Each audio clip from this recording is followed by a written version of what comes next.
Praise the Lord people and सभी को जय मसीह की। आप सभी का स्वागत है मेरे इस यूट्यूब चैनल पर।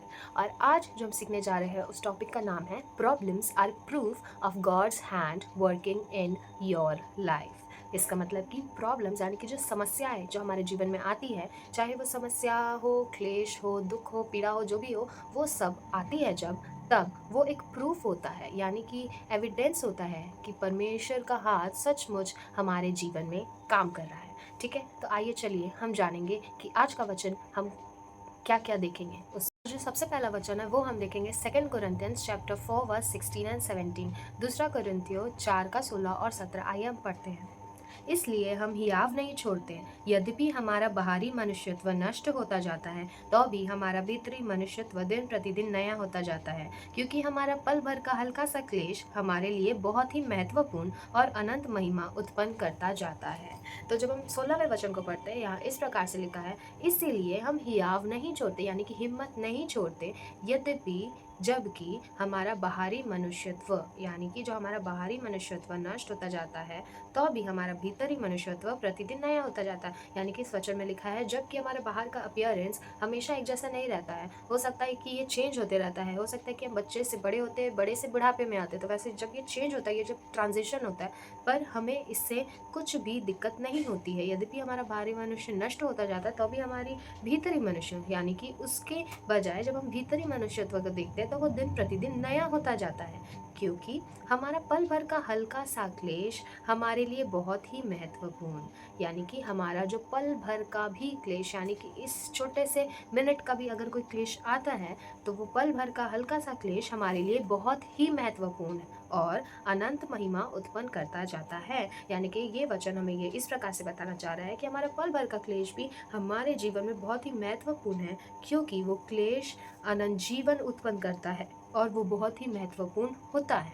ठीक है, और आगे हम पढ़ेंगे उत्पत्ति में एक एग्जाम्पल लेंगे अब्राहम का, और अब्राहम को हम सब जानते हैं, तो आइए हम पढ़ेंगे अब्राहम के बारे में, और उस वो हमें मिलेगा उत्पत्ति जेनेसिस चैप्टर 17 वर्स 1 to 5, यानी कि उत्पत्ति 17 का 1 से 5 तक। उत्पत्ति 17 का 1 से 5 तक में इस प्रकार से लिखा है, जब अब्राम 99 वर्ष का हो गया, यानी कि जब 99 ईयर्स का वो हो गया, तब यहोवा ने उसको दर्शन देकर कहा, मैं सर्वशक्तिमान ईश्वर हूँ, मेरी उपस्थिति में चल और सिद्ध हो जा।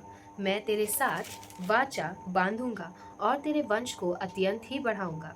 तब अब्राम मुंह के बल गिरा और परमेश्वर उससे यो बातें करता गया, देख मेरी वाचा तेरे साथ बंधी रहेगी, इसलिए तू जातियों के समूह का मूल पिता हो जाएगा। इसलिए अब से तेरा नाम अब्राम ना रहेगा, परंतु तेरा नाम अब्राहम होगा, क्योंकि मैंने तुझे जातियों की समूह का मूल पिता ठहरा दिया है।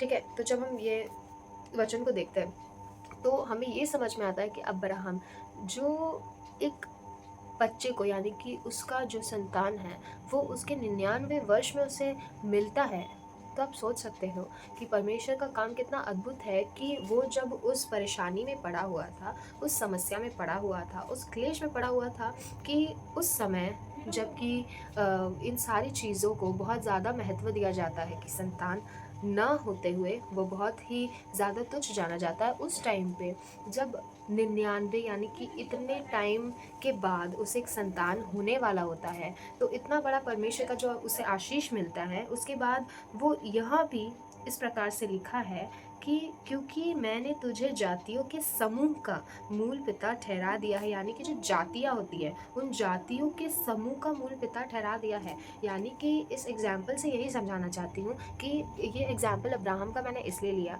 ताकि हम लोग को समझ आए कि जो हमारे क्लेश, पीड़ाएँ, समस्या या कोई भी जो भी परेशानियाँ होती है, वो हमें ये दर्शाती है कि परमेश्वर का हाथ हमारे ऊपर है।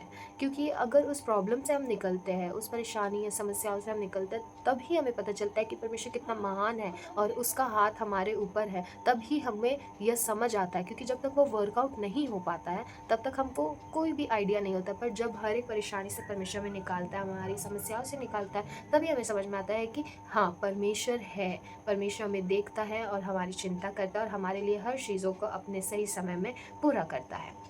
तो आइए चलिए हम देखते हैं दूसरा वचन, जो कि है 2 कोरिन्थियंस चैप्टर 4 वर्स 8 to 10। पढ़ते हैं, हम चारों ओर से क्लेश तो भोगते हैं, परंतु संकट में नहीं पड़ते। निरुपाय तो है, पर निराश नहीं होते। सताए तो जाते हैं, पर त्यागे नहीं जाते। गिराए तो जाते हैं, पर नष्ट नहीं होते।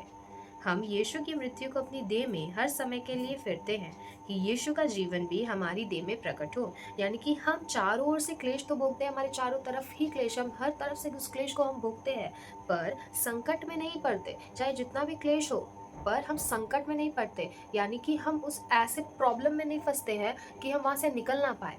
ठीक है। निरुपाय तो है, यानी कि न उपाय होने वाला भी टाइम आता है कि जहाँ हमारे लिए कोई उपाय नहीं होता, पर हम निराश नहीं होते हैं। सताए तो जाते हैं, पर त्यागे नहीं जाते। हम सताए जाते हैं, पर हमें त्यागा नहीं जाता है। गिराए तो जाते हैं, पर नष्ट नहीं होते। हम गिराए जाते हैं, पर हम नष्ट नहीं होते।